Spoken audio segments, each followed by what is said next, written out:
Umechagamuka vizuri? Hiyo nitawaekea, tutakuja kudansi baadaye. Kaeni. Take your seat. Wewe mzai, nipatie kwa kofia. Tukae tujipage vizuri vizuri. Nataka kuchukua dakika yako only 20 minutes. I want to be with you for only 20 minutes because this is not mine. Ni yenu, si ndio? Habari yako? Ulihamia wapi? Uko tu. Hujaenda 3. Amesema niko tu. Sio nikusema niko tu. Sijaenda 3. Habari zenu lakini. How are you? Nile tu mkono niambie. Asante sana. God bless you. Asante kwa kukuja. Ian, God bless you for this initiative. It's wonderful. Plus tunakuitangaje? Susan, sorry. Susan. I don't siwekangi majina sana. So can somebody balance for me? Just balance, rudisha tu chini. Main, rudi tu chini. Main, the main one. Ndio tuweze kubalance. So I'm happy for you. When I was young like you, I was a chokola. Bwana Yesu asifiwe sana. When I was young like you, nilikuanga chokola.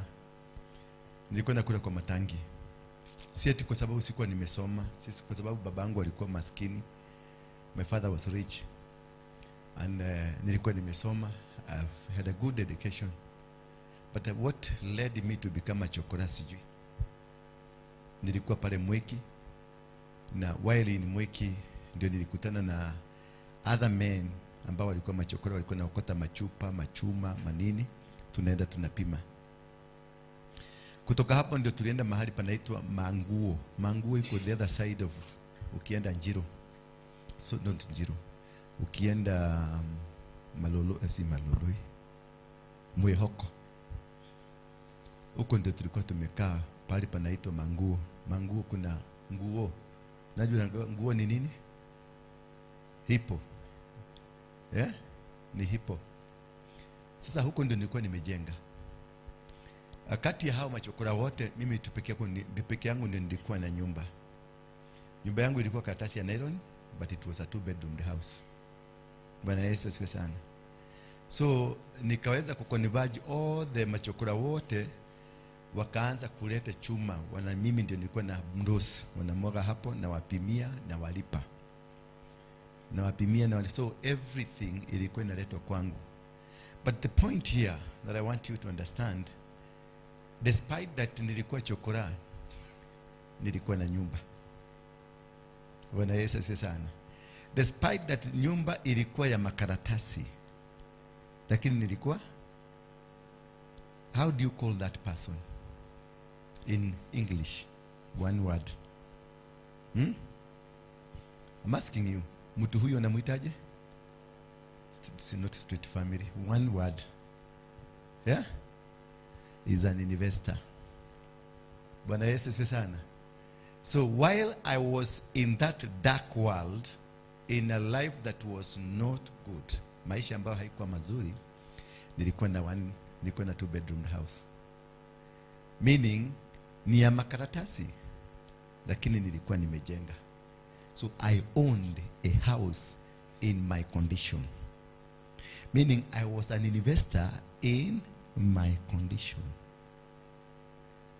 So whatever level you look at yourself, it is a direction of what you're going to become. What you do now, you will become. Mimi nilikuwa nimejenga nyumba ya karatasi, na nilikuwa naishi kwenye nyumba ya karatasi. Alafu all my fellow chokoras wakawa nikawa contain, wakiokota chuma walikuwa wananiletea mimi. So I prepared myself to have money in my pocket. I prepared myself to be rich by preparing the ground for my future. What you need to do now is to prepare the ground for what you're going to become. What you're going to become. Sasa, I own a house. I own a 7-bedroom house today. But I had a 2-bedroom house that was made of carton, made of nylon papers. And again, vitu zote zililetwa machuma, mambao vitu zote zililetwa kwangu. Zinapimwa, tunaenda tunauza, ninalipa watu. So I was an employer. Praise be the name of God. I was what? An employer. So can you be an employer in your darkest part of your life? Can you be a boss? Unaweza kuwa mtu ambaye ni tajiri, ni mtu ambaye ana control vitu while you are in that situation you are in. Can you? Can you?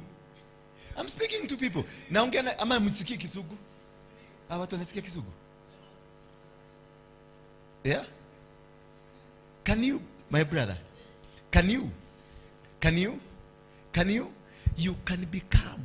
You make a decision while in the position you are. Don't wait until you come from that position you are.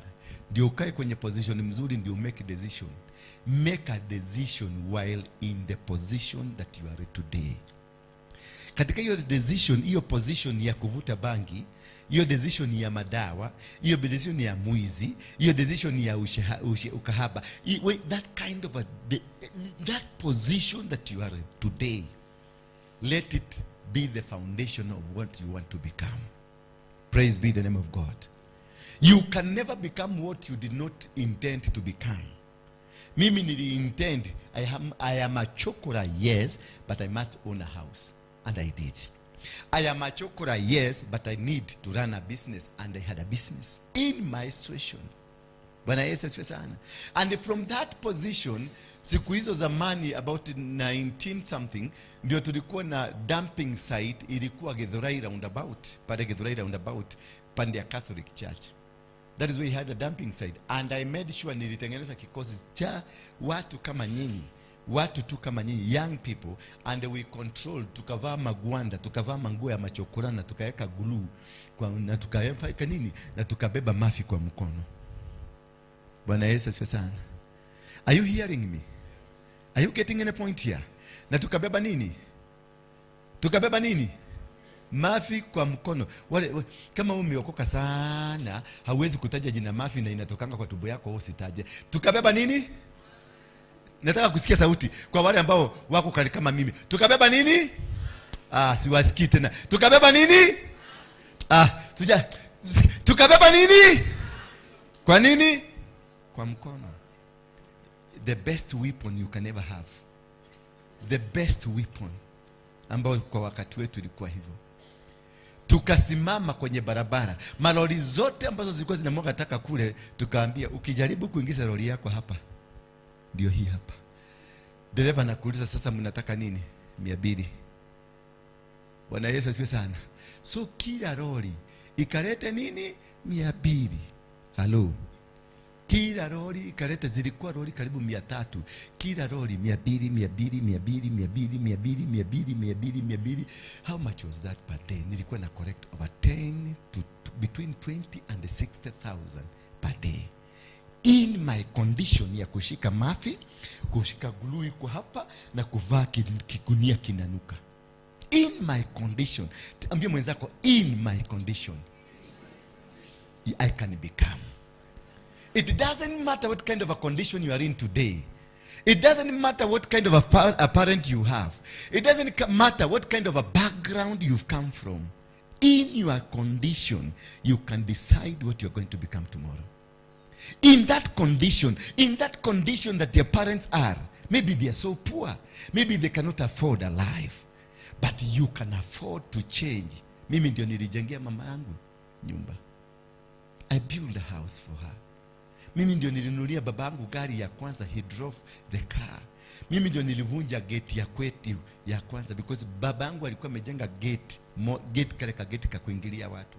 He never had an imagination ajenge gate ya kuingilia gari because he never thought anybody wake anaweza endesha gari yakienda huko. Nilimununulia tractor na nikamununulia gari. Na nikajengea mama yangu nyumba mzuri ya mawe mpaka saa hii iko. Bwana Yesu asifiwe sana.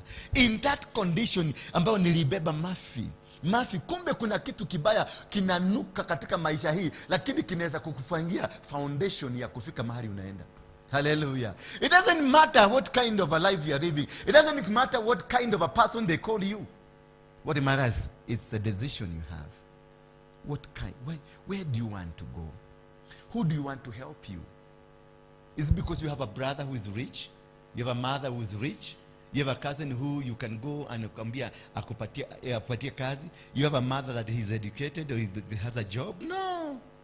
You have to cut the link between you and your mother, between you and your father, between you and your cousins, between you and your sisters, and think from a personal level that I can make it. And assume that in this world I'm existing me alone.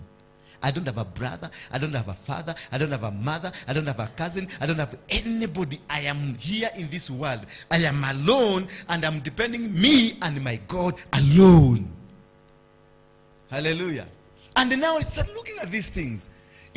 I'm smoking. Is the smoking, bangi, marijuana, is it helping me? Unajifanya tu mahesabu tu. Sasa ukivuta bagi unatembea gaje? Hebu tuangalie watu wanavuta bagi because nilikuwa navuta bagi. Wanatembea gaje? Unakutaka wanatembea hivi. Unaona ni kama Centaburuti hapa imekatika, anaroru hivi. Alafu anaonanga vitu 7 vitu 8, alafu anaonanga vitu zote ni kama shetani anaoperate ndani yake. So unajiuliza, did it help me? Yes, I smoked. What did I see?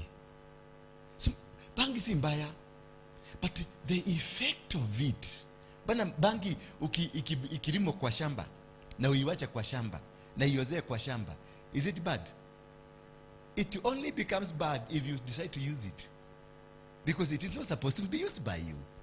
Bwana Yesu asifiwe sana. So what you will see, ile vitu utaanza kuona masumuni, madururu, mashetani. Sasa unaanza kuona, wakati the first time nilivuta bagi siku ya kwanza, nilivuta pafu kama 6 hivi. Ule mtu alikuwa ananiambia nivute, aliniambia ndio atiingia vizuri. Sasa nilivuta, after that niliona dunia kibodeka. Sasa nilikuwa na kanyaga, naona imeenda chini. Unaona mimi naenda chini hivi, mimi naenda chini hivi, kwa sababu dunia ilikuwa inapoteka, ilikuwa inakienda nini? Ilikuwa ina swing hivi. Wangapi wameona kitu kama hiyo? Inua kwa mkono wako juu kama umewahi kuona kitu kama hiyo. Unaona dunia. Inua tu mkono wako vizuri tuone. Inua mkono wako mzuri kama umewahi kuona kitu kama hicho.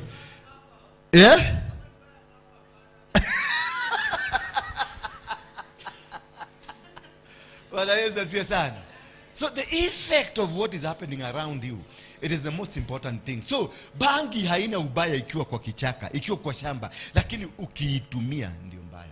Alafu sasa ndio unafanya mahesabu yako. Is it helping me to my tomorrow? Hiyo dawa navuta. Yes, dawa si mbaya, maana ukiiwacha kwa duka itaku affect. Will it affect you? It can't affect you. But if I use it, will it help me to my next level? That is the most important thing that you need to ask. So wakati ule tukabeba nini? Sitaki msahau hapo. Tukabeba nini? Tukabeba mafi. Malori zote zikafanya nini? Zikatii. Watu wote wakatii. Polisi wakakuja, polisi mmoja alikuja akakok. Nikamwambia wewe rusha na mimi nikurushie. Polisi aliweka bunduki akasema hapana, mimi sitaki. Ndoeni hawa machokora watoke hapa. Ilibidi waondoke. Maana nilimwambia rusha. Na nikamwambia mnaona ukiona tukiwa gapi, tulikuwa karibu 100 na kila mtu alikuwa na nini. Sasa usiniulize kule tulikuwa tunatoa. Kuna mmoja alikuwa anaenda anachota anatuletea, tunabeba na hatuna gloves, unabeba kwa mkono. Halo, nataka tusaidiane kuhubiri. Mtanisaidia kuhubiri? Mtanisaidia kuhubiri? Mtanisaidia tuongee na nyinyi? Nilibeba nini? Asanti. So tukaeka security, bunduki, makombora. Bwana Yesu asifiwe sana. Security ambayo mtu akiingia pale ameshika hivi, nyinyi yote mutatii. Si ndio? You don't need to have a gun for you to become. You don't need to have a weapon for you to become. You only need to use the available tool that God can provide for you. Bwana Yesu asifiwe sana. And we were able to conquer, na tukaweza kucontrol dumping site ya Githurai, na tukatengeneza pesa. Kumbuka ninaenda tu kulala kwa ile nyumba yangu ya nini? Ya makaratasi, but it was a 2-bedroom. Wangapi hapa wanakaa 2-bedroom at your age? Ina mkono yako kama unakaa 2-bedroom yako umejenga ama ni ya kukoboa? Yangu. Thank you, mupigieni makofi. Huyo ni investor. Sema investor. Bwana Yesu asifiwe sana. Wewe ulibeba nini? Mafi. Hallelujah. So katika hiyo hali ambayo nilikuwa, tukahamisha dumping site ya Githurai, tukailete Dandora. Mimi ndio nilianzisha the dumping site ya Dandora. Bwana Yesu asifiwe sana. Na kutoka hapa we had the control of everything. Na kutoka hapo ndio nilikuja nikapanda mpaka the level I am. Now I'm an international motivational speaker. I'm an international preacher. I'm an international everything. I'm an international businessman. I'm doing na fly hapa. Naendaka tu kama unaona kama inzi inaruka kienda hivi. That is how I do. I go to South Africa, I go to America, I go to many places. But initially my life was shattered. Initially my life could not have come to this level because I was living in a condition that is so inhuman. A condition that was deplorable. A condition that was not good. But somehow because of the determination and what I showed my God I can become. Wakati nilienda nikagrabu kashamba kadogo ka serikali, nikajenga kanyumba kangu kama cotton, Mungu akaona this man he needs my help. This man is ready to be assisted. This man he is here. Tumsaidie. Malaika wa mbinguni na kikundi chote cha mbinguni wakasema wacha tubariki huyu mtu. Bwana Yesu asifiwe sana. So it is out of what you become, what you decide to be, that is what makes you to become. If you become to be lazy, ukae too lazy, you become a lazy person and the world will deal with you from the lazy angle. If you decide to say, no, I refuse to live the life I'm living, I refuse to live the way I am, then God and the kikundi ya mbinguni wataunganika pamoja to make sure that you are successful in every move that you're making. Just decide and live alone in this world. Ukae ni kama in this world there's nobody else is existing, you are alone. You don't have a mother, you don't have a sister, you don't have a brother, you don't have a cousin, you are just alone. And you don't know where to start and where to go. You don't know whether to sit or to stand. You are alone. You are now the person that is supposed to make your own decision, and you make your own decision. And that is what I did. I made my own decision and moved towards my own direction. My father and my parents hated me because they knew I was a chokora. Nilikuwa naingia kwetu nyumbani wanaficha vitu, nyumba unaona bedroom zimefungwa. Bwana Yesu asifiwe sana. Because they knew I'm going to steal. They knew I'm going to do something that is good. But at the end of the day, it's me with my good brothers ambao walikuwa mesoma, walikuwa na masomo, walikuwa na pesa. It is me, the bad boy, mwenye alijengea baba nyumba. It is me, the bad boy, mwenye alinunulia mama yake gari na baba yake gari. It is me, the bad boy that was looked upon like a bad boy, a dangerous person in the society, who came out with some good ideas. Bwana Yesu asifiwe sana. You are not done out. Yes, you are bad. You are bad now. Yes, they look at you, hauna akili. Yes, they look at you, you are not working. You are not worthy. But there is time they will come for you. There is time they will listen to you. There is time they will come and say, unauga hata unasema nini? There is time they will need your participation. There will time they will sleep in a shelter that is from your hands. Only this can happen towards the direction of life you take. This only can happen towards the direction ambao utaona, if I take this direction, it might be looking poor. Because wakati nilikuwa chokora, it was poor. Nikivuta gulu, it was poor. Nikivuta bangi, it was poor. Eventually nilikuja nikafanyika nikakuwa mwizi, pickpocket, hapa city, hapa OTC. Nilikuwa na golden finger.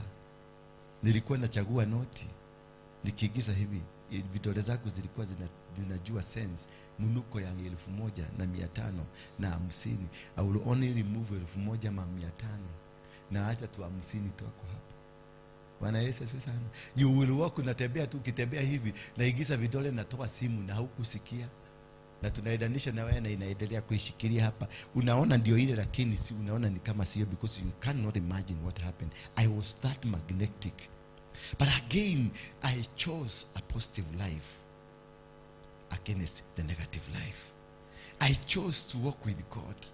I chose to walk and do the will of God, because I realized kuweza kurusha vidole zako ndani ya pocket hivi, unachagua giri, unaacha 50, sio ni gift. That's a gift.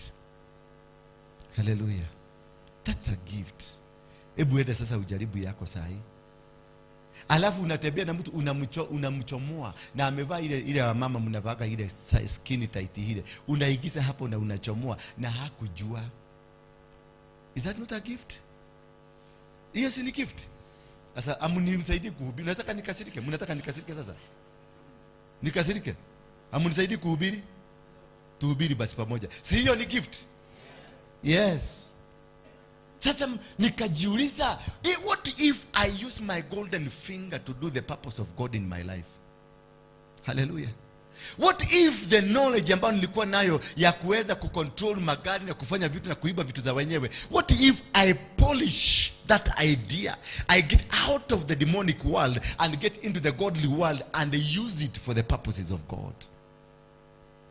Nikajiuliza, what if I use my body, because my body nilikuwa naitumia kwa usherati, kwa mambo mingi, kuvutaji wa bangi. What if I use my body for the purposes of God, because it is a gift? Unajua hata kukunywa pombe ni gift. Did you know that? Did you know that? Hata kukunywa pombe ni gift. Maana kuna mtu unaweza kumpatia kagilasi kamoja tu akuabilie shosho yake mahali amezikwa. Kamoja tu. Na ukiona unabeba unakunywa kipombe kimuzinga kichupa kizima, unameza pole pole, kisha unakazigara kako na umevuta bangi. That is a gift that your body is able to control. Your able is able to handle. If you realize that this is a gift, how can I use it for the purposes of God? How can I use it for my future? How can I use it to benefit my country, to benefit my society, to benefit my family members? How can I, ati siku moja unaonaga mabrother zako, cousin, my neighbors wakiendesha magari wakienda nyumbani, wewe unakujaga, wewe unadandia malifti, unaenda Nairobi, anakuambia hapana, ninaingia hapa na hapa, anakuambia naigia, hakuna mahali pa kuingia, ni kukuavoid. Bwana Yesu asifiwe sana. Hallelujah. Do you know the people living in Runda and the people living in Kibera, they came from one village? Mnajua hivyo? Mnajua hivyo? Where are you from? Kishagienu. Murang'a. Where are you from? Kishagienu. Kiambu. Where are you from? Kishagienu. Kangundo. Where are you from? Kibera. Murang'a. Wewe umeishi Kibera and we are from Geshagi kwenu. Shosho mamia anakuambianga ametoka wapi? Maseno. Ukisikia, si wewe ni Mluya? Ni Mjaka.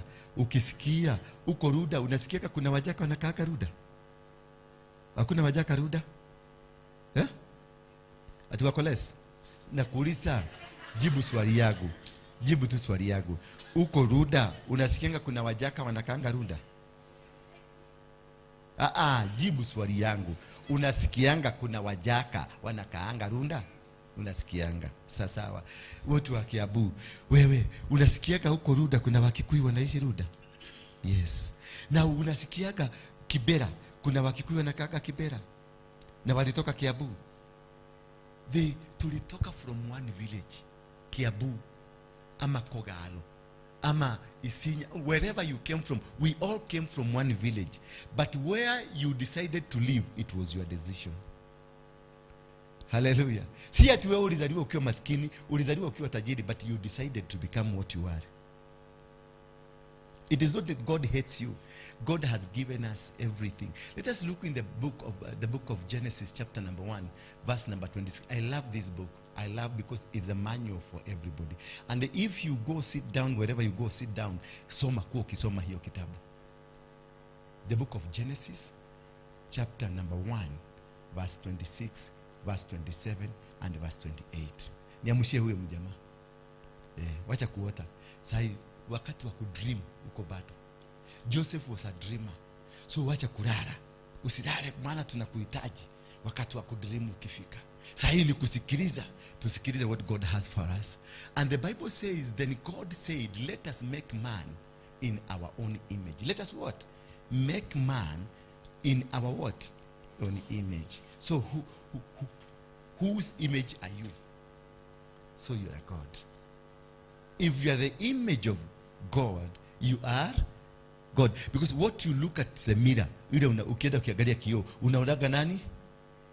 Unaonanga nani? Please help me to talk to you. Unaonanga nani? So what you see, the image you see there, it is you. So the Bible says, let make man in our own image, after our likeness. So you are supposed to be in the likeness of God. Behave, character, and whatever that you do, you must be behaving, doing, and living like God. Bwana Yesu asifiwe sana. Hallelujah. And let them have dominion. Sema dominion. And let them have dominion. Dominion ni kusema nini? Yeah? You control. You control. And let them have dominion. Do you have dominion over your life? Do you have dominion over whatever you do? Do you have dominion of where you are living? Do you have dominion of whatever that you do? Hallelujah. Me became a millionaire when I was 17 years old. At 17 I had 1 million in my pocket. Sikuipata kwa uzuri, lakini it was mine. Kwa hivyo usiniulize, it was mine. Ni kuiba niliiba, but it was. Hallelujah. Sasa mnaanza kuanza kugoogle ati mwenyewe ako wapi, tumtafute tumwambie tumepata mwizi ya milioni yake moja. Hatukuiba milioni mtu mmoja, tuliiba 21 million. It's only that I was in a group mwenye mimi ndio nilikuwa nabeba nini, na wabebea buduki. Hallelujah. Nilikuwa nabebea nini? Buduki. Kwa hivyo mahali tulienda kugawia hiyo pesa, hiyo nyumba tulienda kugawia ilikuwa nyumba yangu. Kwa hivyo nyumba pia inapatiagwa, ni kama inahesabiwa ni kama nani? Mtu. Don't try this at home. I'm not teaching you to go and do this. I'm just trying to give an example of what to see. Huyu ametoa sasa kwa nini? Unaona kuna watu wanakuwa wabaya. And let them have dominion over what? The fish of the sea. And number 2, and have dominion over the birds of the heavens. And number 3, and over the livestock, and over all the earth, and over every creeping thing that creeps on earth. That you have dominion over the birds, over the fish, over the cows, over the dogs, over the chimpanzee, over the everything. Have dominion. You have dominion. Hallelujah. Kuna mtu anafikanga wakati mpaka unasikia umesota kabisa. Hebu inua. Ushaisota vizuri. Ama sasa unasema hata sasa niko msoto. Inua tu mkono wako juu. Mtu amesota, umesota kabisa, huna kitu, huna chakula, mpaka unashangaa utakula nini. Inua mkono wako straight kama unajua umeisota kabisa. Msoto. Watoto wa matajiri wasijue mkono, lakini watoto wa maskini ambao wanajua msoto ni nini wainue mkono. Kwa hivyo ulikosa chakula, si ndio? Ulikosa mpaka mahali pa kukula. But what's the Bible saying? That he has given you dominion over the sea, over the fish, over the bird, and every creeping animal on earth. Kwa hivyo kama umekosa chakula, ujue wewe ndio umejinyima. Si ati hakuna chakula. God has given you the power over everything. It is not that you must have money to get it. You need to know how to access it. Hallelujah. Money does not make you rich. Money does not make you powerful. Money does not change your life. It is your mentality that changes you.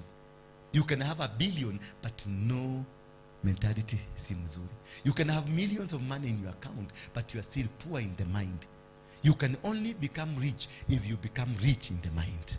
You become rich in the heart. You can only become powerful in this world if only you are powerful in your mind and you are powerful in your heart. Your money cannot make you anything. Your money cannot make you successful. Your money cannot make you become. What can make you become is what is in your mind, what is in your heart. What kind of a person are you? What kind of a person you are? What do you want to become? Where do you want to go? What would you? Wewe ni mtu wa kukaa kungojea kupatiwa chakula, ama wewe ni mtu wa kutafuta chakula usaidie watu? Bwana Yesu asifiwe sana. So God created man in his own image. Hallelujah. Talk to me now. God created man in his own what? Image. So whose image are you? So who are you? And why are you poor? Why are you poor? Is God poor? Why are you poor? If you are in the image of God, why are you suffering? Why are you struggling? Sorry? Somebody say something. What? Say it. Yeah? Because of creativity. So you are poor because of creativity. Has God become poor because of creativity? Put your hands together for this gentleman. This guy, he got something in his head. He needs only to be Help, I will help you. I'll make you stand. Let's go, verse 28, I finished there. Verse 28, quickly, please. And God, lead together with me. And God, stop there. And God, no, you finish what I'm saying. And God, simple. And God blessed them. Are you blessed? Yes. From the beginning of this world, you're already blessed. Don't go seeking blessing from any other person. You are already blessed. And God, after seeing what he has done, he blessed them.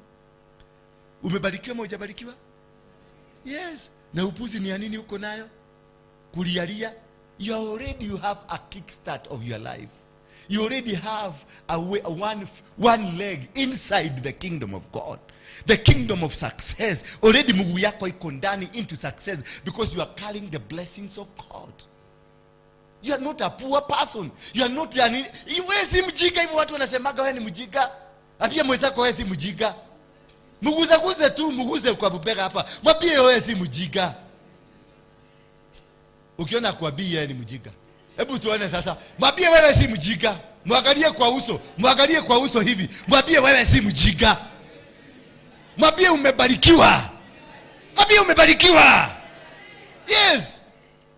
Sema yes. Yes, nimebarikiwa.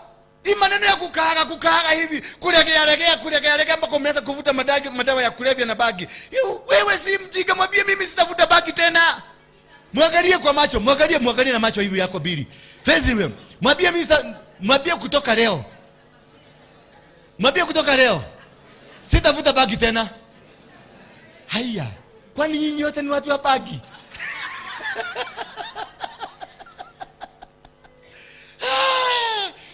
No wonder. Yaani nyinyi wote ni watu wa bagi. Sasa si umesema kutoka leo hautavuta tena. May God bless you. So inasema namna gani? And God blessed them. And God said to them, after he blessed them, this is what he said to them. This is what he said to you because you're a blessed person. And now God is blessing you. This is what he did. After he blessed them, after he made them to become a vessel to receive his authority, to receive his power, to receive his grace. Because you cannot receive the grace of God if you are not already blessed. God must prepare the ground for you. He prepared the ground of being a blessed man. Money cannot come to someone who is not blessed. Nothing can come to you if you are not blessed. You need first to seek the grace of God so that this grace of God can find a place to stay. Hallelujah. For you to become that person that is supposed to be, for you to become that person that is supposed to make in life, you must be under the grace of God. And this grace of God, this is what he said. And this is the grace is about the blessing. You got the blessings of God. Praise be the name of God. Now that you are blessed, say, tell yourself, I am blessed. Jiguza tu hapa, I am blessed. Wewe unaniona tukiwa wagapi? Hebu uliza huyo, ananiona tukiwa wagapi? Unaniona hapa, unaona watu wagapi hapa mbele? Mmoja. Sema basi, I'm blessed. Yes, thank you. Jipigie makofi basi. Jipigie makofi mazuri. Because you are what? You are blessed. Now that you are blessed, this is what I want you to take home today. That I am blessed. Na uende utafute t-shirt uandike hapa kwa mgongo. Useme I am blessed. I am not the idiot you ever thought I am. I am not the jagonistic kind of a person you ever thought I am. I am a blessed person. Can you tell your neighbor, I am a blessed person? Mimi si mtu feki. Mwambie mimi si mtu feki. Kama wewe ni feki, I'm not a feki person. I am a blessed person. And if now that I am a blessed person, then let's move and understand what is the conditions umepatiwa ni by being just blessed. What are you? What are you supposed to receive? Inasema, alafu sasa akasema, and God blessed them, and God said this to them. Because you are blessed, this is what you become.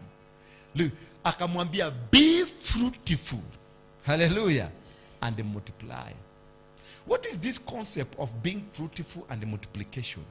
Is it sleeping with the woman and then producing children? No. Let me give you a concept of life.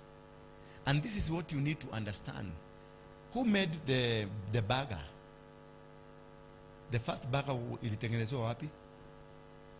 It's McDonald's. McDonald's is made in where? Can somebody Google McDonald's? The founder of McDonald's is in which state in America?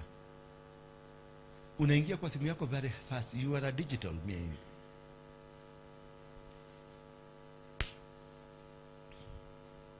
Azijapata? What about Coca-Cola? Coca-Cola was made in where? In Atlanta. It is in California. I have been there. McDonald akatengeneza burger. His thing first he made in his life was a burger. And then he got into the Bible in the book of Genesis chapter number 1 verse number 28. And he realized, I am blessed. So what I am intending to do now, it must multiply.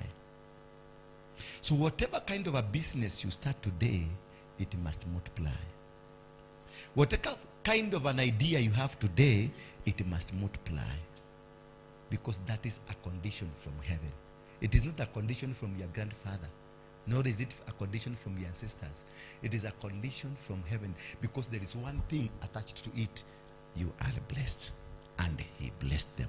So he told them, be fruitful. So the first thing you need to become is a fruit. You become a fruit. Are you getting me? You become what? A fruit. So right now I'm seated here with fruits. Hallelujah.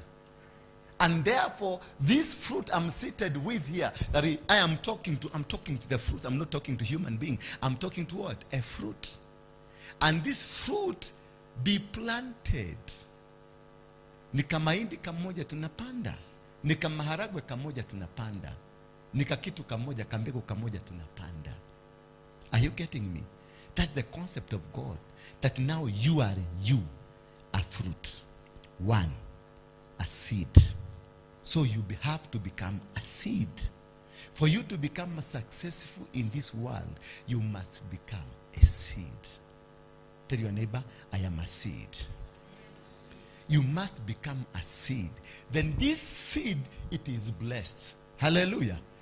The seed is already blessed. That's the Bible saying, and God blessed them. Now once you become a seed, and that is what the burger man did. He did produce one burger. His first was one burger. He never produced two burgers. He produced one burger. That was number one thing he did on earth. Hallelujah. And this burger, he decided, he went back to the Bible, and akasema, this burger what I produced, it is a seed. Same a seed. And from there he decided, now let me take it out and see whether my friends can like it. Then he called his friend, na akamwambia, can you have it? Oh, and they asked him, how did you make it? Can you make me two burgers? Then that person went to the neighbor. Now neighbor akasikia, where did you get this burger? Akamwambia, it's from so and so. Then akaenda akamwambia, can we make 3 burgers for me tomorrow? Then from there, the whole village make me a burger. Then he make burgers. Then he make burgers. Then he make burgers. The entire village was now calling him, I need 2 burgers. The other person, I need 2 burgers. The other person, I need 2 burgers. The other person, I need 3 burgers. The one that he started with was the seed. Hallelujah. And the message spread like a bushfire. There is somebody who's making a burger, and this thing has never been seen because it was a seed. So after this, and then once it became a fruit, it became now, he multiplied to many people. He supplied to many people. And that is how he became rich. Because it was a seed. What do you have? A seed. What do you have? For you to be successful, you must make yourself a seed. And then the seed that you are, the seed is the idea. What kind of an idea do you have? What kind of a business do you want to make? What kind of an entrepreneurship that you want to be? What kind of a person that you want to be tomorrow? Where do you want to be? You do your calculation and ask yourself, by tomorrow, what do I want to become? Now that I have known, mimi ni mbegu, na hii mbegu inapandwa na itamea. How will it germinate? How will it grow? Have I prepared the soil for the germination of the seed? Bwana Yesu asifiwe sana. And then he tells them, be fruitful and multiply. Be a fruit, and not only being a fruit, but produce more like you are. Produce more, that the ideas that God has given you, produce more and more and more and more. That is how you become rich. That is how you conquer. That is how you have now dominion. Now the bagger, if you go to Durban, if you go to Johannesburg, if you go to Cairo, you come to Nairobi, you go to Nigeria, Lagos, you go to America, you go to Europe, you go to Abidjan, you go to Tehran, you go to Jamaica, wherever you go, you will still find the same bagger that you found in Kenya, it is in Jamaica. The same bagger you found in Kenya, it is in Tehran. The same bagger you found in Kenya, it is in Moscow. The same bagger you found in Kenya, it is in America. All over you go in the world, the same bagger, the first bagger, which was a seed, it has germinated to many seeds. And that is how he dominated. That is how you become. You have dominion. Now nobody can be able to control him. He's controlling the entire world. He's controlling everything. From one bagger, the whole world cannot survive without bagger. He's running the economy of California. He's running the economy of America. He's employed people here in Kenya. He's employed people in South Africa. He's employed people in Cameroon. He's employed people in Saudi Arabia. He's employed people in Moscow. He's employed people all over the world who are working to produce the same burger. He's employed people who are selling the burger. He's made people to fill their stomachs. One burger. Tell your neighbor, one burger has employed millions of people. One, that is the seed. Ask yourself, am I a seed? Just open your lips. Say, ask yourself, am I a seed? Are you? Now, what do you answer yourself? Are you a seed? Are you a seed? Yes, then now start. Plant yourself into the soil. To plant yourself into the soil, it is to make yourself ready to be used by God. To surrender into the will of God, into the plans of God, into the ideas of God. You plant yourself. If already you're a seed, plant yourself into the soil. Make God use you. Allow God be with you. Allow God to have his own will upon your life. And the things, once you are in the soil, you are going to germinate. And once you germinate, you become fruitful. And then the world will enjoy you as a nice fruit. Hallelujah. Bwana Yesu asifiwe sana. Then the McDonald's products are not made in one country, but are supplied by various local and international suppliers. And the specific source of any given product depends on the country and the market it's sold in. McDonald's does not own its own factories for ingredients production, but partners with specialties to maintain the quality and service standards. One person, he has caused many other factories to come. He's talking about that now that you need a burger, you need ungangano. Is it from America? No. You need sugar. Is it from America? It is brought from Brazil. You need baking powder from another country. You need supply of water. You need hizi manyani zinaitangwa hizi manyani wanaekaka huko wanaitangaje? Lettuce. Then you need kitungu. Then you need tomato sauce. All these things are made from different factories because of one man's idea. And now McDonald's is produced in Kenya. A factory is in Kenya, a factory is in Tanzania, a factory is in Burundi, a factory is in America, a factory is in UK, a factory is in Moscow, just because of one seed from one man. Ask yourself, can I become such a seed? Yes, you can become. Tell your neighbor, I can become. Look at your neighbor and tell them, I can become that seed, because I am, telling them, I am the seed. And I'm going to make it work in my life. Let me finish this line. The second line said what? Okay, give us, yes. Be fruitful and multiply and fill the earth. Now, McDonald person is not a saved man. He's not a Christian. Between you who is a Christian and him that is not a Christian, who has fulfilled the will of God? It is him. So who is likely to go to heaven? Is it you who does not have any quality of this world, or him who has a quality of this world? So hiyo ujinga ya Ukristo mwingi na ujinga mingi ya Wakristo tuachane nayo. Msikubali kuingia.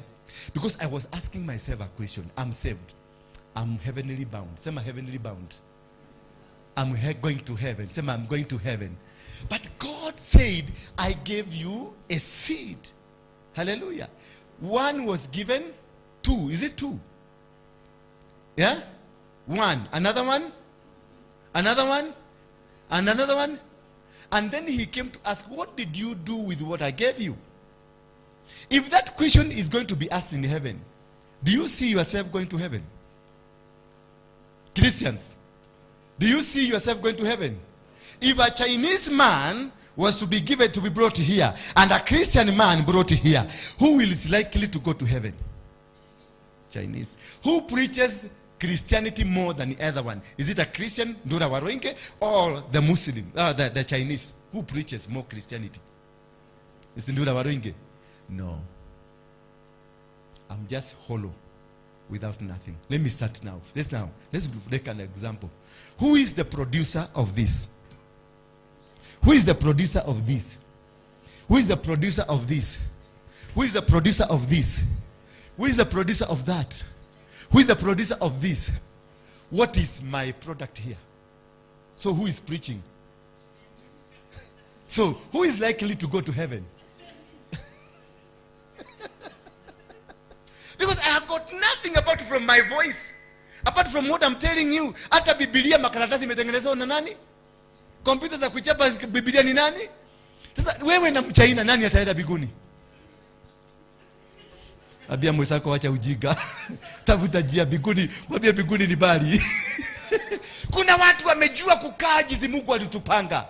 Kuna watu wamejua jinsi the way God wanted us to live, wanajua sisi hatujui. Sisi hapa ni miracle. Baba! Ati ni miracle. Are the Chinese making noise? But they are controlling. They have dominion. Hakuna kitu unaweza kufanya. Hebu ni simama tu tafadhali nikutumie tu for example. What is not Chinese there? Apart from that body. Kaa chini. Sasa wewe na Chinese ni nini Mungu anaweza kuconsider? Tuoke tu kweli. Wewe umeokoka. Umeokoka na ukamalizika na wokovu. Wewe na Mchinese, Mungu ataangalia nini kwanza? Ni Mchinese. Bwana Yesu asifiwe sana. We must become rich. We must control. We must own the world for God to see alikupatia akili na ukaitumia. Because the difference between me and the Chinese ni color. Only. Lakini tukipasuliwa, my Bedura Ubragata is carrying a white substance like his. He has a mouth like, I have a mouth like his. I have eyes like his. I have body like his. Only color is a difference. Yabie, na ndivyo unaona unasema unataka kuhubiri. Utahubiri na nini yako? Wewe unatulikia hapa ukisema mimi nimeokoka, hata kubreathe unaona huyo mtu ana breathe kiokoko. Ni nini yako huko nayo baba? Ya kupeleka mbele ya Mungu. What will you tell God? He has given you dominion. Akakwambia have dominion over the fish, over the bird, over the animal, control them. What are you controlling apart from bangi? Na hata bangi na kucontrol. Tell your neighbor we must change how we look at this thing. Change the mindset. It's about changing the mindset and putting the mindset into the purpose of God that He created you for. May God bless you. Nimeboa watu wangapi? Inua mkono juu kama umesikia umeboeka. Nimebariki watu wangapi? Asante sana. Sasa nataka kuuliza kama unajua nimekubariki. Na kutoka leo utachange mind yako. Na kutoka leo utakuwa kaa kama usione Mchinese ati wa Chinese ni watu wa shetani, wewe ndio wa shetani. from today. Mtu akikuja kukuambia Chinese ni wa shetani, ati wanafanyaka madhabahu, sijui wanachija mabusi, sijui wanafanya nini, mwambie wewe ndio wa shetani. Maana haufanyi venye Mungu alikwambia. Mungu alikupatia ubogo, hautumiagi ubogo. Alikupatia mikono, hautumiagi mikono. You are a seed, you are not germinating. Who is demonic? No, let's tuagi sasa tuongee sasa kiraia. Who is demonic? Christians. Christians are demonic. Because they are pretenders. Angalia Muslim. Muslim ni kuomba, anaomba mara 5 per day, but he only has specific times. Anaomba kisha anaenda kufanya kazi. Waislamu si ndio wametuajiri kazi? Makampuni kule tunaenda zina Waislamu. Bwana Yesu asifiwe sana. Barabara tunapitia ni ya Mchina. Hallelujah. Vitu zingine zote ni Wahindi wanatengeneza. What do you have? Hata kiberiti kwako kwa nyumba. Do you have anything? Enda kwenu uangalie, ulitafutia ile kitu imetengenezwa na familia mama yenu. There is nothing. Bwana Yesu asifiwe sana. And yet you want God to bless you. Yet you want God to make you become. You are the leader, you are the seed, and the seed must be germinating. Lazima produce more seeds. Bwana Yesu asifiwe sana. Then that is how you know that you have dominion over the world. You have the control of the world. You cannot be successful in this world if you don't have the dominion. You need to have the dominion. You cannot become if you don't dominate, because God has given you the gift and the power to have dominion. And this gift and the power to have dominion, it is what is in between your 2 ears. Hapa ndani, the white substance ambayo mzungu ameitumia, ambayo mchina ameitumia, ambayo muhindi ameitumia, lakini sisi tumekataa kuitumia. Mnaona sense? Am I making sense to you? Wakati tumekubali lazima tubadilishe dunia hii. Inua mkono wako. And we need God to tuambie Mungu tumekosea, na kama tumekosea Baba tusamehe. I am from today becoming a seed. Mwambie mwenzako, I am from today becoming a seed, and I'm going to germinate, control, subdue, and have dominion of the world. Control it and manage it. Bwana Yesu asifiwe sana. Sasa kutokana na hapo, ni wangapi wamefeel wanahitaji Mungu tena? Inua mkono wako, unahitaji. Umeona haukuagi na Mungu. Ninataka kuokoka siku hii ya leo. Mungu anisaidie akili yangu ianze kufanya kazi mzuri. Inua mkono wako juu. Simama kwa miguu yako miwili. Simama tu kwa miguu yako miwili. Tukusaidie. Tusaidiane. Yes, simama tu, unataka kuokoka. Unasema I need Jesus tonight. I need Jesus to be with me. I need to change my life. I need to become a seed for this world. Simama tu, usiogope. This is a chance that God has given you. Jana nilikuwa kwa mlima kule Mount Kenya. Mtawekewa kidogo tu. Tuwekee picha moja ya Mount Kenya pale waone what was happening. Miraculous things were happening. Tuliomba mvua ikateremka. Because I have known, I have discovered myself. Mimi nilidiscover I am a seed nikiwa chokora. Nilijenga nyumba yangu 2 bedroom nikiwa chokora. Nilicontrol na watu. Nilishika mafi, nikajua mafi is part of my life hivi. Nikaambia watu wekelea hapa. Si waliwekelea. Because I am a seed. Na usiende kubeba mafi. Umesikia? Tapigwa risasi na Ruto. Ruto alisema mpigwe ya mguu. Na msidanganywe na Ruto ati mwende mkapatiwe vitu pale. That is wastage. You have the brain to do it. Have the space. Sio nikupatie, have the space. Have the will of God upon your life. He will make you. I was never given anything, but now I'm giving people things. Hallelujah. Kuja hapa mbele niwaombe.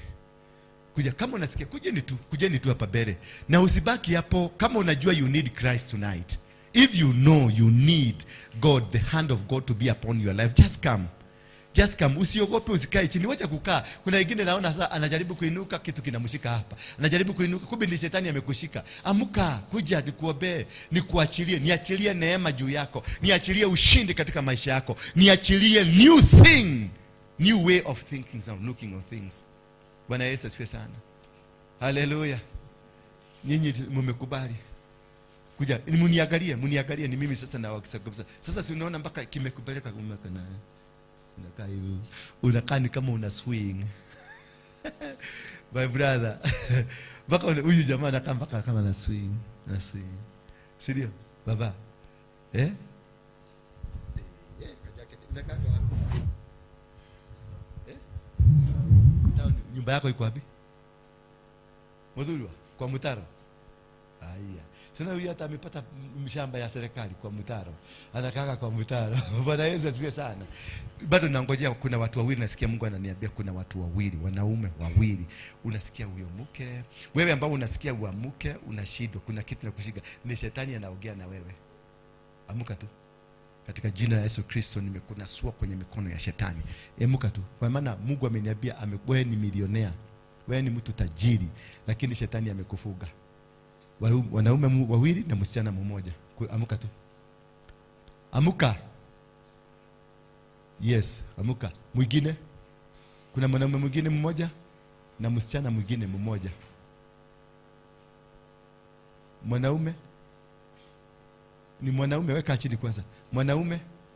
Yes. Sasa msichana si wewe, kuna msichana mwingine. Haukuji? Hii mlango inafungukanga wakati mmoja na ikifunga utaongoja labda miaka ingine. Bwana Yesu asifiwe sana. Hallelujah. Just one lady. I know you are there and you think umeokoka sana lakini you've been having unfortunate life. Yani kila kitu yako is not working. Nothing is working around you. You are trying to push this. Na umekuwa na rejection katika maisha yako, rejection kubwa sana. Ni wewe ndio nataka. Hiyo rejection inaondolewa. Just stand up, kuja. Kuja. Haukuji? Sawa, hiyo mlango nimefunga. Inueni mikono yenu juu. Mko tayari kumpokea Yesu? Are you ready to receive Jesus? And I want to become your father. My brother, I want to become your father. Nitakuwa nikae naye nitembea. I want to become your mentor. Becoming a father is becoming a mentor. I want to mentor you. Nataka nitembee na wewe. Nikuwe msaada kwako, nikubariki. Bwana Yesu asifiwe sana. Mimi nilikuwa chokora. Unajua yule bishop anaitwa Bishop Harrison Ng'ang'a? Huyo ndiye alinishika, akanilea mpaka nikasimama. Nikawacha kuvuta glue, nikawacha kufuta gum, nikawacha maisha maovu. Bwana Yesu asifiwe sana. Ninakaa smart. Ninajua kuongea vizuri. Zamani nilikuwa naongea wewe unataka nini? Lakini when Jesus came to my life, I am different. Inua tu mikono yako juu vizuri. Inua tu mikono. Baba, inua mkono tu. Sema, Bwana Yesu, mwana wa Mungu, nimekuja kuomba msamaha wa dhambi zangu.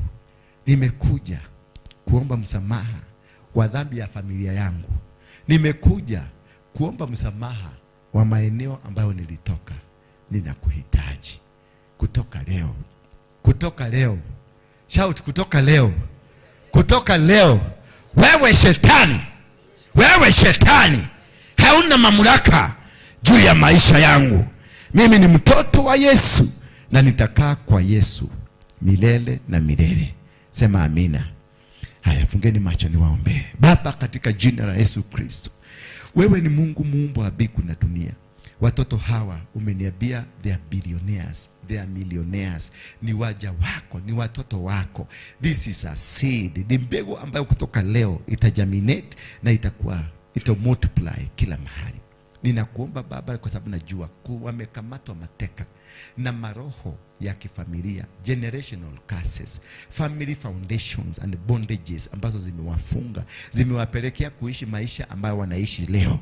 Lakini kutoka leo ninakatakata minyororo hiyo, ninakatakata kamba hizo, ninakatakata every foundation, every evil foundation against these children has been disconnected. All powers of sorcery, powers of wickedness, powers of witchcraft, powers and forces of darkness against their life has been broken in the mighty name of Jesus Christ. Na wanyunyisia damu ya Yesu Kristo.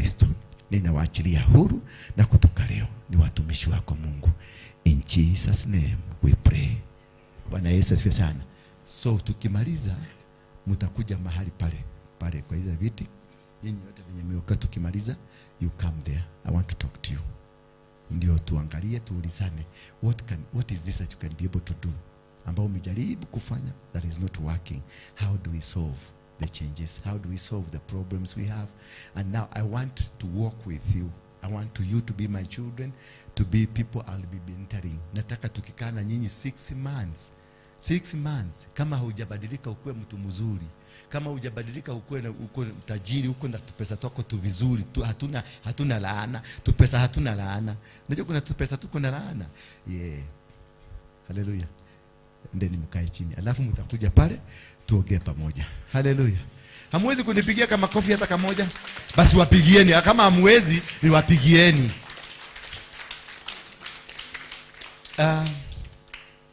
The organizers of this thing, wacha tuifanye ikuwe monthly. We select a Saturday ambayo itakuwa monthly. We need to be talking to them and we need to get more and more from outside there. So let it become monthly thing. I'll be supporting it. I'll be financing it. Musichange kutoka kwa watu. I'll be financing it because I know you are my good finance supporter. Huyu ni financial supporter wangu. Huyu ni financial, because if I have able people like you, why do we need moving around asking people to help us? We need to take this. This is a gift from God. This is a blessing. And if you tap the blessing, you become wonderful people. Hallelujah. May God bless you. For the next speaker here, food is ready. Is it ready? Iko kwa traffic, usijali. Nikusikia nimesikia huyu mtoto tubo ikilia gudu. Nikajua hii nimenyoa inapiga nini makelele inauliza. Sijazoea kukaa muda mrefu hivi. God bless you. Hallelujah. God bless you. Lift up your hand and say, God bless you. I love you. Oh, pastor. Wewe uko? Uogele ileko? Siku kuona ukiingia, salimia watoto hawa. Jenzi, Bwana Yesu asifiwe. Nashukuru Mungu kwa sababu hii. Majina yangu ni mchungaji Monica Mecha, na nimetembea na Mecha, nimetembea na brother Etudi. Tunatoka sehemu ya Lodwa. Bwana Yesu asifiwe. So tumekuwa tukisafiri tangia juzi tu kutulia. Leo asubuhi tukaamka, jana tukaamkia mlima. Tumekuwa na uchovu mwingi, lakini tukasema lazima tukuje tujumuike pamoja na nyinyi. So nikiwa tu kwenye room nimelala, nikaona YouTube nimepop, baba akapop akiwa ashadi. Nika call my daughter. Unajua mimi ni mama ya Gen Z, mimi ni millennium. Mimi ndio nimewaangusha. Na kutoka leo nataka kuomba msamaha. Unajua inasemekana sisi millennium ndio tumewaangusha, ndio maana mmetokea huko kwa barabara. So kwa sababu hiyo, kwa sababu Mungu amenipa ruhusa leo kukanyagisha miguu yangu Nairobi, ninataka tu kuwaomba msamaha kama mzazi yenu, mama wa millennium, si ndio? Na tutaka kuambia kwamba tutawaangusha tena. So unaona tumeanza kuwaleta karibu. So nika call my daughter nikamwambia, Shalom, fungua YouTube uone Apostle ako na mkutano na wana youth, na akafungua na akaita marafiki zake. So wamekusanyika mahali, wamekuwa akiwatazama, na naamini hata saizi anatutazama. Bwana Yesu asifiwe. So nataka kutangaza tu ya kwamba sisi tunawapenda kama wazazi, na ni vizuri nimekuja mwisho kama inaisha, na nikapata hiyo kitu ya mwisho, na nikasema, nikiwa nimeketi hapo nikasema, how I wish miaka yangu ningekuwa yani kama kuna vile clock ingelikuwa inarudishwa nyuma, alafu it happen mimi ndio nyinyi ninasikia hiyo maneno, ningesikia hiyo miaka. Saizi I believe ningekuwa mtu mkubwa sana. Usijidharau. Bwana Yesu asifiwe. Ni ile kitu umesikia hapa, chukua tu hiyo, zile sehemu zenye umepata, uanze kufanyisha kazi, na hatimaye utaona Mungu akibariki maisha yako. Tuna ushuhuda mzuri ya baba, mmemuona. Anasema yeye alikuwa chokora. Huwa ananitia moyo sana na hiyo testimony yake. Ya kwamba kuna siku alikuwa tu mchafu, alikuwa anabeba kigunia, alikuwa anavuta glue, lakini hiyo could determine destiny yake, could determine future yake. Lakini leo tunaweza tukamuona. Kwa hivyo amewekwa na Mungu hapa ili sisi tuamini yasiyowezekana kwa wanadamu, kwa Mungu inawezekana. Bwana asifiwe. Na sababu hiyo nataka kushukuru kwa sababu ya fursa hii. Pengine tu mungeona Mr. Mecha ndio mjue ule mtu, unajua yeye anakuanga msikilizaji, alafu mimi ndio radio. So unajua mwezi ishi kwa nyumba watu wawili kama mkoe radio wawili. So unajua iwezekani. So unajua God ni God wa plan, ama ni aje? So akanifanya mimi nikakuwa radio, alafu yeye akakuwa msikilizaji. So wacha nikaribishe huyo msikilizaji. Yeye ana maneno mingi kama yangu, but mimi kwa dakika moja naweza ongea mambo mengi, lakini yeye sasa ni msikilizaji. Ndio unaona tumeweza kuishi pamoja kwa hii miaka yote, na yeye ni babu. Alafu mimi ni nyanya, si ndio? Ni ile tu tumekubali Yesu, ndio unaona tunaweza onekana kama tuko wa young kidogo, lakini hakuna, nyinyi wote hapa ni watoto wangu. Bwana Yesu asifiwe. Sasa tupe msikilizaji nafasi azungumze. Bwana asifiwe. Asifiwe tena. Sikitu ya kwanza nishukuru the conveyors. Unajua kazi sio rahisi. Kukutanisha hawa watu wakuje kuwasikiza. Tunaona the number is so good, which is more than a class. Praise to God for the good work you are doing. Mimi mwenye nimesimama hapa, nimevaa vizuri, kukula ninakula vizuri, lakini sikupewa hiyo kazi na mamangu na babangu. Kitu peke yake walinisaidia tu ni kunipeleka shule. Na wakati nilikuwa shuleni, mimi nilikuwa mtukutu. Nilipelekwa Cardinal Tunga High School. I was expelled nikiwa form 3. Okay? Nikapelekwa Eldoret nikasoma. Na nikapita nikaenda St. Patrick 10. Nikiwa first, that is form 5, nikafukuzwa. So I only read in school 1 year na nikafanya mtihani. But Mungu ni mzuri, alinipatia 9 points. Wale marafiki yangu wote tumekuwa na principal wa Nairobi School. Kasongo wa sahi. Kasongo akiendesha baiskeli, pia nilikuwa naendesha baiskeli. Is my age mate. So kumaanisha ukiangalia Kasongo, hata wewe leo hii vile pastor alikuwa anasema, apostle alikuwa anasema, you can rise from nothing to something. Okay? Na success haikuji siku moja. Mimi mwenye nimesimama hapa nimeuza mboga Lodwa nikiwa mwalimu. Nimeuza makaa, nimeuza omena. Lakini at the same time I've 100 millions. Ule msichana mwenye ameongea hapa ndio mama alinifanya kwanza kupata kazi contract ya 130,000 and that was 2013. Na hiyo ndio pesa ya kwanza nilishika nikasema, ai Mungu ni mzuri, ni mzuri. It was just a beginning. Kuanzia 2013 up to date nimehandle pesa. Okay? So when the door of God will open, sasa hiyo unajua imefungwa. Sasa hiyo unataka kwenda, unafika kwa mlango unachoka, unasema acha niru, na Mungu anakunyang'anya. Shetani mnaenda na shetani. Kwa ajili ya huyo mama na maombi yake, milango yote nilikuwa ninaenda, nasikia kama nimechoka na ninaendelea kukasa. There is a time nilipewa contract ya 10 million. Na wewe je, si yake inakuja in 50 million? Ukiwa kama unategemea nani? Na pia usichoke kwa movement yenye unafanya. Kasa mwendo. Kwa kama Joseph hata akiwa prison aku give up. Okay? Mimi today mwenye nimesimama naishi Turukana na huko sio kwetu. But I'm a spokesman. Okay? Wakati baba alikuja Turukana, entry watu walimkaribisha ni watu Turukana. Hakuwako Mkisi, mimi ni Mkisi. Ule mama ameongea ni Mkikuyu. Sasa lakini we are very interjoined twins. Sisi ni marafiki, sio bibi na bwana. So wakati mtaoa usioe mwanamke oa rafiki. Na ukiwa rafiki you will go very high to great heights. So mimi nawaombea mpate marafiki na ile milango ambayo imefungwa shetani ashindwe ifungu. Kama ni kazi itakuja. Kama ni kupendwa utapendwa. Not in your place, wherever you will go. Si amesema ndio anaongea. Mimi yangu vile baba amesema mubarikiwe na wale mmekubali, usiwe muongo ati unachificha. Ukichificha unafunuliwa na weka wazi. Hiyo ndio ubaya ya Mungu. Unachificha unafikiria uonekani, anakutona ile wanasema nkangamia, ilisema niruhusu kichwa. Kidogo ikasema niingishe nini? Mapega. Mwisho ikaingia mwili yote. Shetani utufanya uongo kama hiyo. Si mbarikiwe, mwendako mujaribu na Mungu awainue zaidi. The conveyors sina washukuru. Lakini niko na ule mwalimu aseme tu salamu tu. Ni mwalimu wangu, mimi ni mwalimu nafunza Turukana, kwa majina naitwa James Kennedy Mecha. Mimi ni mzaliwa wa Nyamira County. Baba ndiye alinilea. Aliniambia mimi akaninua siku moja. Ilikuwa 24th November. Nilikuwa siku yangu ya kwanza hapa ndani.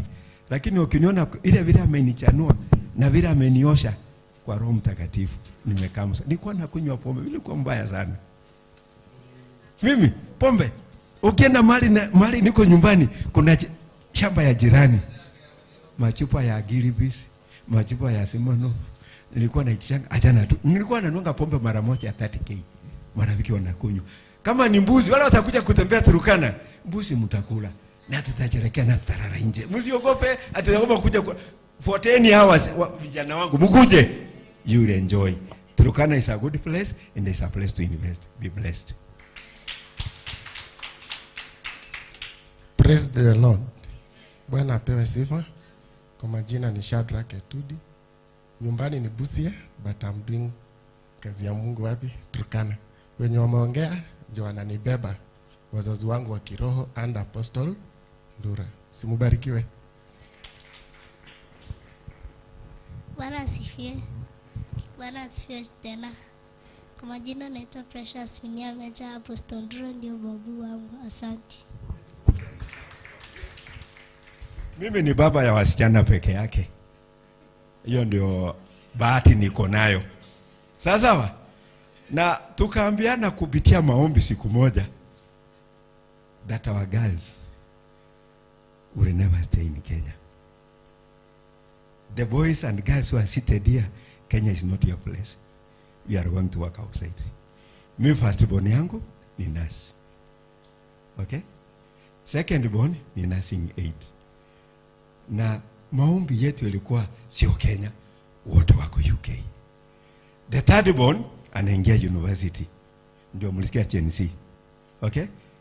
Na yeye tumemwambia what you simply need to do, select a course that will never disappoint you. Hiyo ndio message nilisahau.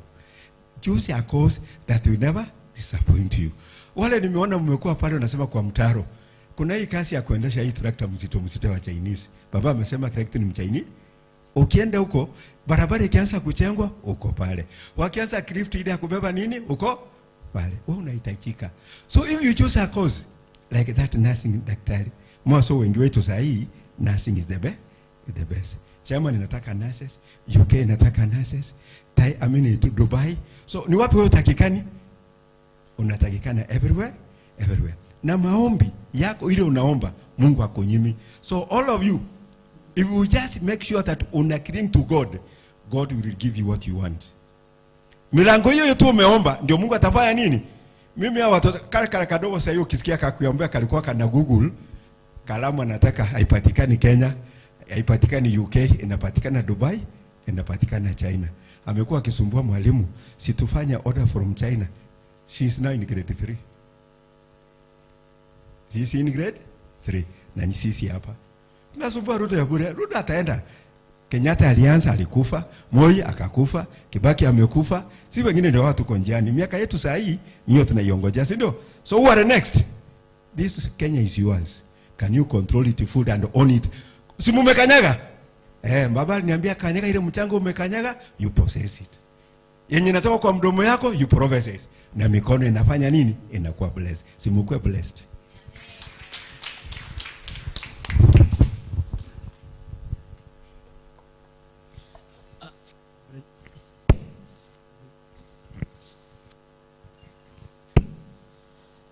Reverend Pauline.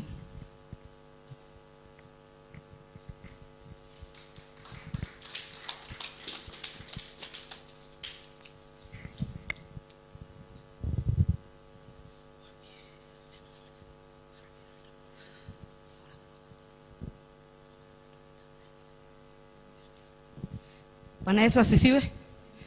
Mnaniona nikiwa mtola ama mnaniona hapa katikati? Niko wewe nitakubaia balgam. Wengine mkauke. Amen. Bwana Yesu asifiwe. Hamtakauka ile kukaukiwa. Mtakauka ile ya kufurahia. Kwa sababu nimekuja na njenzi hapa, wako hapa. Na wameniambia maadhi tuko na wimbo. Mimi kwa majina ni Reverend Paul. Hapa niko chini ya mafuta ya baba yangu Apostle Ndura wa Roige, ambao najifunia. Haya ni mafuta yamenifungulia milango katika nchi za nje. Kwa connected Tanzania, Uganda, Zambia, South Africa, na kabla mwaka uishe nafikiri nitatembelea Malawi, Mozambique na Zambia. Mozambique, Zimbabwe, siko na majina za kufanana zile. So nikupitia haya mafuta na ni kazi ya Mungu. Na kila mahali nikienda huwa sijui vile inafanyika. Baba ametufundisha kuhusu seed. Na alipokuwa kitazama akizungumza pale, nilikuwa namwambia Mungu kweli mimi ni mbegu. Amen. Mimi ni mbegu. Kwa sababu ni mbegu ninaendelea kutamba, na ni mbegu kwa sababu hata jana tukienda ile maombi, Pastor Azeze ni ushuhuda. Tulikwenda tukafika Naivasha. Tumesimama tu kwa stage. Watu wako pale wanakimbia. Mimi nikaja tu nikasimama kwa mlango wa gari nimenyamaza. Vijana wakaja tu hawa mtaani. Wakawa wanakuja wanasema mgote. Sasa kuja kufika kwangu mmoja akaniambia na maadhi uko simao. Nikamwambia asante. Akaenda. Mwingine akaja akaniambia, "Madhe, si unipeleke kwa Mungu." Nikamwangalia nikashindwa. Nikaangalia wale mapastors wako pale wamepitwa wote. Akina Zeze wamepitwa pale, watu wote wamepitwa pale. Sasa nikawa kwa moyo wangu nasema, si wale ndio wangewa approach mwanzo. Lakini kwa giza, hata nilikuwa nimesimama tu kwa giza. Sijui kama kuna wale waliona, kuna wachache waliona. Wakaniambia, wakainua mikono, "Madhe, mimi niko tayari nipeleke kwa Mungu." Nikamwambia, mimi hata sio madhi, mimi ni pasta wa vijana wa mtaani Nairobi City Center. Nimemwagiliwa mafuta na Apostle Ndura wa Roige na huwa nahubiria pale Green Park. Ndio nakujanga hapa saa 6. Wale wananiulizanga kwa nini nakujaga kanisa saa 6. Nakujanga kwa sababu nimemalizana na mavijana. Kijana akapiga magoti, nikamuuliza uko tayari? Wengine wakaja watatu. Wakasema sisi wote. Nikaita pastor Azeze. Nikamwambia hao watoto wapeane kwa Mungu kwa sababu sasa hii hata mimi sielewi. Na kila inji kila soko nikienda huwa wananifuata. Na Mungu ndiye anajua alama gani aliweka. Sababu nilipofika Kisumu pia mwingine alinifuata Kisumu akaniambia, "Madhe, haki si uko mrembo?" Nikamwambia asante. Akaniambia, "Naweza pigwa picha na wewe?" Nikamwambia, "Unajua wewe ni wa mtaani. Sasa nataka kwanza tuzungumze." Tukazungumza mengi, akarequest picha tukapigwa. Na sasa alienda nayo, ni mimi nilienda na hiyo picha. Hata wale huwa niko nayo. Sasa hii yote ni njia ya Mungu. Amen. Najaribu sana kutaka, na nikianza hiyo ministry nilitaka sana niwe na watu wenye wako na mapesa. Nikakutana na pastor mwingine, rafiki wa Apostle katika mahali hapa. Akaniambia, "Wewe ni aje wewe ufikiriangi? Unawezaje kwenda kuhubiria watu wenye hawakunipatii sadaka, hawakupatii tithe? Tafuta wa landlord 5, wa mama 5, hata kama kutoka Kasarani. Utaendesha gari kubwa kwa barabara, utakuwa tajiri haraka.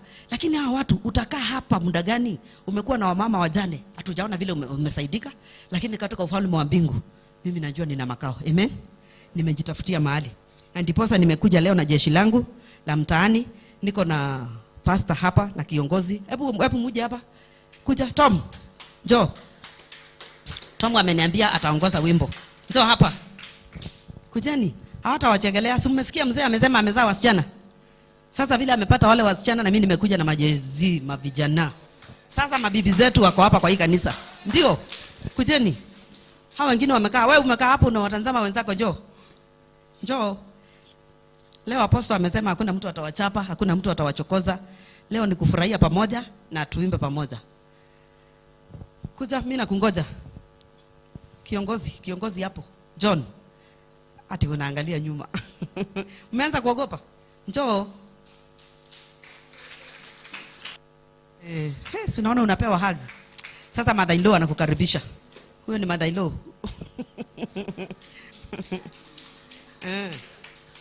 Nimewaambia tukitoka kule kwa ground na wengine wamekimbizwa, wamelala kule nyuma ya Mudhurwa. Wameniambia wamekimbizwa na serikali. Asante sana mama. Wamekimbizwa na askari, hawataki kuwaona area. Pale mahali na wahubirianga Uhuru Park pia hawako. Nimewatafuta nikawapata mahali, wakaniambia, "Madhe, tumejificha hapa ndio tukionekana tunakimbizwa. Lakini tukiwa na wewe tunajua hatutakimbizwa." Amen.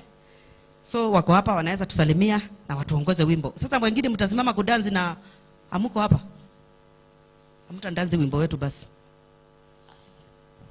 Bwana asifiwe. Bwana asifiwe tena. Kwa majina naitwa Kennedy Hisa. Nashukuru kuona nimekuja hapa hivi kwa kanisa na marafiki wangu, lakini naomba mnisaidie kitu kimoja. Mnaweza nisaidia ama hapana?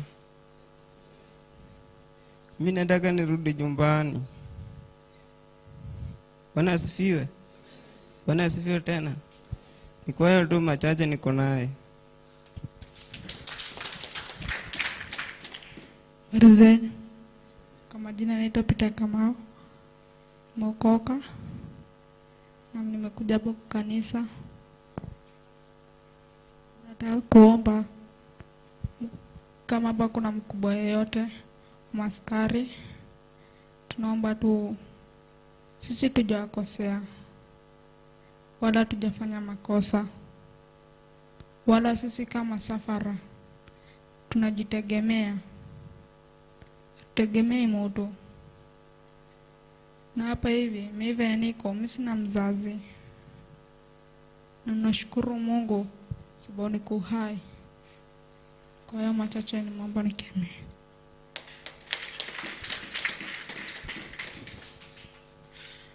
Bwana asifiwe. Bwana asifiwe tena. Mimi naitwa Tom Chwado. nafurahia kufika hapa. Hata saa hatujasikia neno, lakini nimebambika tu bado. Sina mengi, ni hayo tu. Haya.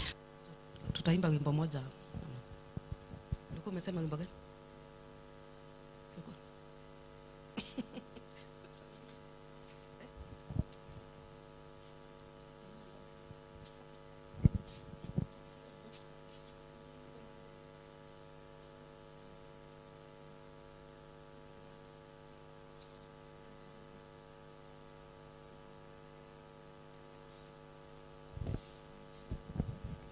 Soma tuimbe.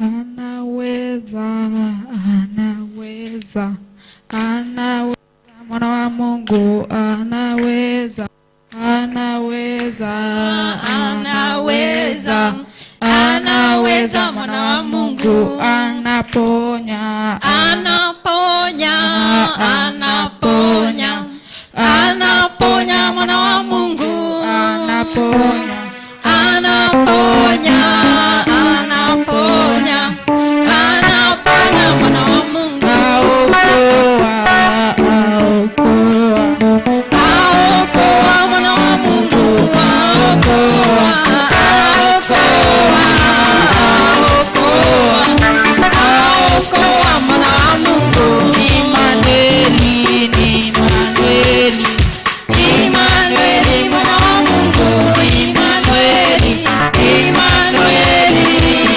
Imanueli, Imanueli, mwana wa Mungu ni Mesia, ni Mesia, ni Mesia, mwana wa Mungu ni Mesia, ni Mesia, ni Mesia, ni Mesia, mwana wa Mungu ni kiongozi, ni kiongozi, ni kiongozi, mwana wa Mungu ni kiongozi, ni kiongozi, ni kiongozi, mwana wa Mungu ni mfalme, mfalme, ni mfalme, mwana wa Mungu ni mfalme, ni mfalme, ni mfalme, ni mfalme, mwana wa Mungu.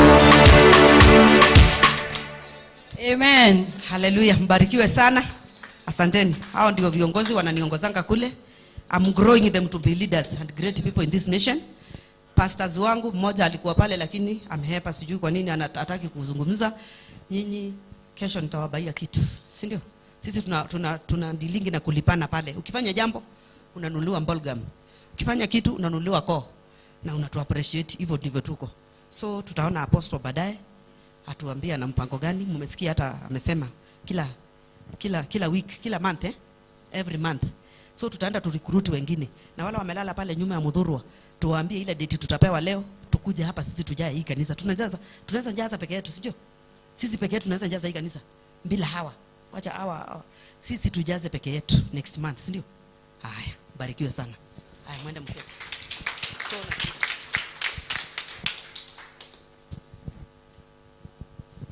wapigie makofi mazuri jamani.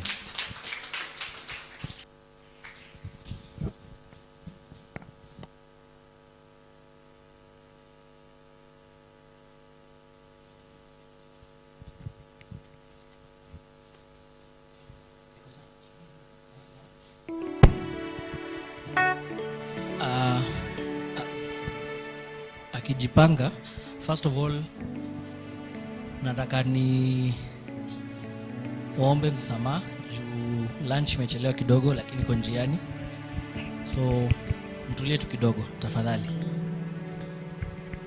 So Anzenze, if you're ready. Haleluya. Bwana Yesu asifiwe. Bwana Yesu asifiwe. Hebu gotea huyo mwingine, mwambie mambo vipi.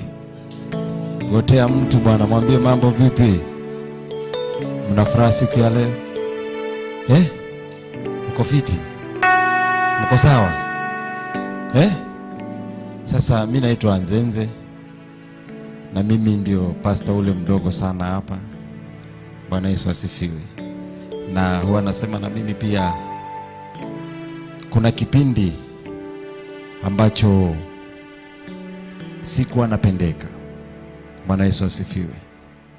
Kuna kipindi ambacho hata ungepewa mimi kwa bure haungeweza kunichukua, lakini Mungu amenitengeneza. Bwana Yesu asifiwe. Kuna kipindi nilikuwa mchafu, kuna kipindi nilikataliwa, lakini leo kwa sababu ya kumwishia Mungu ameniheshimisha. Bwana Yesu asifiwe. Na nyinyi wale mko hapa, na nataka kuambia kitu kimoja, kwamba rule number 1 ya maisha, usiwahi kujidharau. Mwambie mwenzako usijidharau. Wewe ni mtu mkubwa. Bwana Yesu asifiwe. Huwa nasema hivyo kila siku, kwa sababu kipindi kile ambacho nilikuwa mbaya, sikuwa napendeka, nilijidharau mimi mwenyewe, lakini sikujua kama kuna siku Mungu ataniheshimisha. Bwana Yesu asifiwe. Haleluya.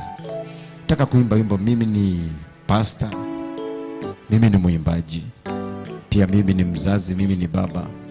Msichana wangu wa kwanza ndiye anafanya first year join first year Kabarak University. Anafanya food and production. Kwa hiyo na nyinyi ambao mko hapa, usikate tamaa. Na nikwambie kitu kingine, kwamba kwa Yesu ni kuzuri. Ukiingia kwake anakubadilisha. Bwana Yesu asifiwe. Nataka kuimba wimbo mmoja.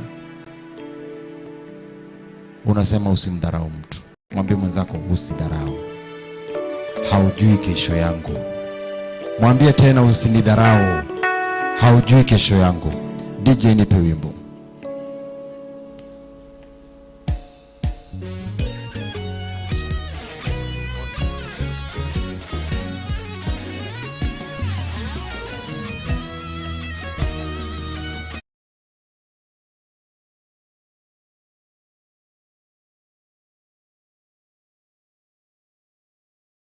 Empowering lives.